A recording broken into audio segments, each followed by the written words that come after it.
I'm David DeMartini. I'm the Vice President and Executive Producer responsible for the Godfather franchise. And I'm Mike Olson. I'm the Creative Director on the Godfather franchise. The Caneos are arguably one of the toughest families in the game. They have venues evenly spread throughout the entire map, and they often just seem to always have more guys protecting venues out front than most of the other families. I mean, even their first venue in Little Italy, which is where you start to build your character up. When you run across that Caneo venue, you definitely feel the pressure from them.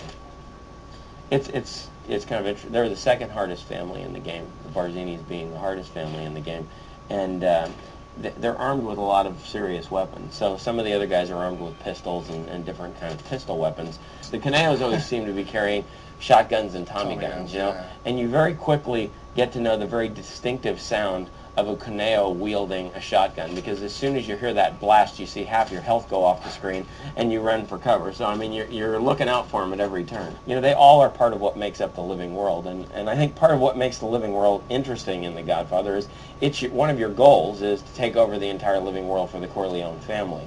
You know, as you move through, there's not only the venue gameplay that goes on in the living world, there's over 20 different hits that take place in the living world. So there's 4 different hit givers, and each of those hit givers gives you 4 or 5 hits to conduct in different territories across the map.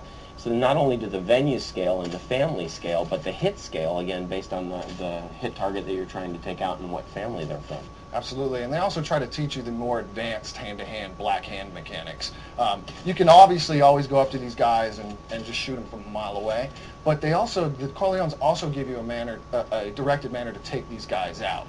So, you know, certain guys, you've got to make it look like an accident. So you got to throw a guy into traffic or throw him into a rail yard. If you just simply put a bullet in his head, you leave that evidence of the bullet being behind, and you don't get the bonus method of taking him out as the Corleones had authored. That's a good segue into execution styles. So there's over 20 execution styles that you can earn as well, ranging from, you know, kneecapping a guy to the overcooked execution style, which is throwing a guy into the oven.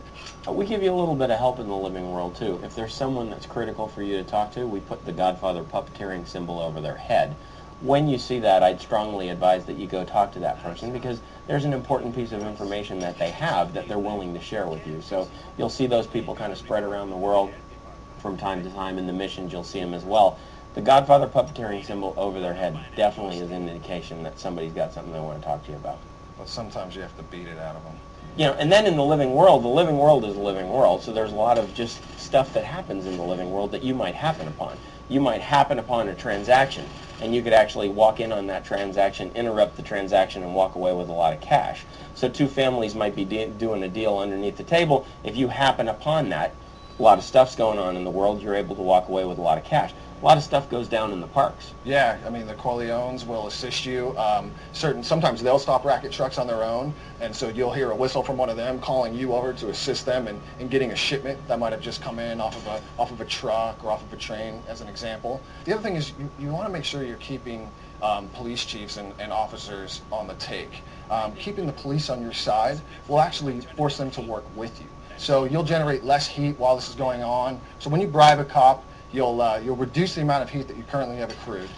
You'll get a bribe timer that'll surface on screen, and while that bribe timer is active, the cops will actually work with you. So they'll turn their back to petty crime, and if you happen to get into a shootout with another family, the cops will actually fire at the other family and allow you to go scot-free.